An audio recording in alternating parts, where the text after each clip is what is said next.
In this variation of the Caro-Kann defense, black develops the queen to the c7 square. White keeps strong control of the center, continues development, and looks for chances to maintain the initiative and put pressure on black's position. This move allows white to control the central squares d5 and f5, and also opens the way for the bishop and the queen. However, bringing the queen out early in the opening is not advisable, because it will become a target for attacks and will have to retreat, which leads to a loss of time.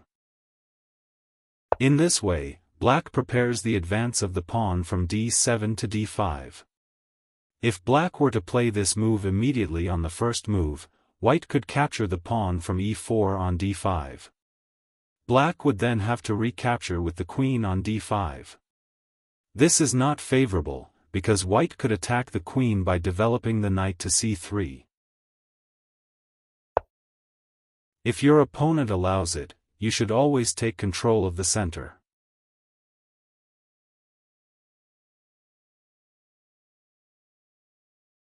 This is a logical consequence of the move from c7 to c6. In other words, black attacks the opponent's center. If we talk about the evaluation of the position, it favors white, mainly because the pawn on e4 is placed better than the pawn on c6. Only in this way can black obtain adequate counterplay.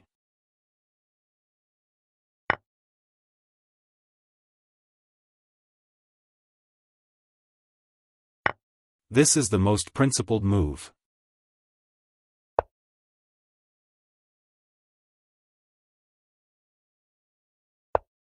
The knight attacks the pawn on b7, which until recently was defended by black's bishop.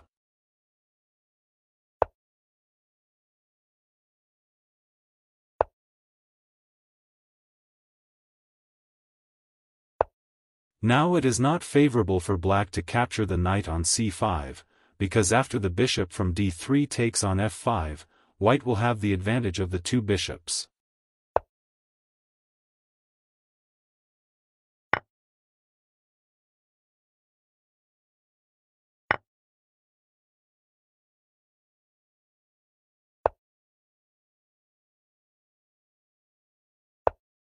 A typical pawn structure has arisen in which white has a space advantage, but black's position is very solid.